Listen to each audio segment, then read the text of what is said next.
I've been the Registrar and Collections Curator here at the Kentucky Museum since May of 1988, and that's a dual role. I work with the public on donations, loans, gifts.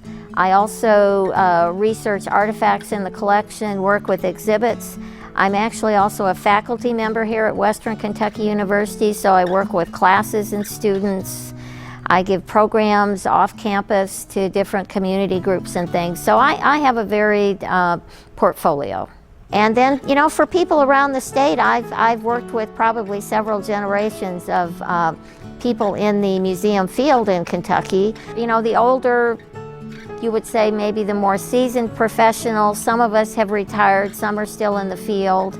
And of course now we're getting in younger professionals, which is always exciting as well, because you see they bring new life to the field and profession, and that's exciting. Well, I think that what I really enjoy is when an exhibit turns out the way you envision it turning out. I'm personally very proud of the quilt exhibits that we do, because that's something that is a collection strength.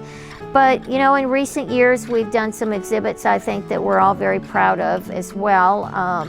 We had an exhibit that looked at the Bosnian community here in Bowling Green, and we partnered with the Kentucky Folklife program on that. And I think that really was kind of, well, it was an education for many of us here at the Kentucky Museum, but I think it was an education for many of the people who came into that exhibit, because we didn't know that much about their history and their culture, and we came to realize what an important part of the fabric they are of Bowling Green and Warren County.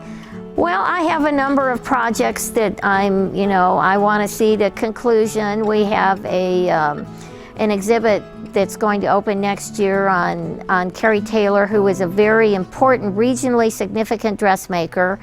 We're also working on an exhibit of whitework textiles for next year, and we're going to be partnering with KHS on that. And I think that will be an exciting exhibit. And we've been doing a lot of, frankly, getting some grants, doing some upgrades in our environmental care of our collections, and I hope to be here long enough to see a lot of those projects through, so that I can feel like I've left them in better care than when I came. History is important, our heritage is important, and the Kentucky Museum is one of many museums here in the state of Kentucky that are doing their part to preserve that history. Oh, well, thank you. This is lovely, and I know exactly where I'm going to put it, in a place of honor. That's just really tremendous. Thank you so much to all the people I've worked with over the years. Nobody does things alone. It truly it's a group effort, and it's been a privilege to know and work with many wonderful museum people, both here in Bowling Green and across the state.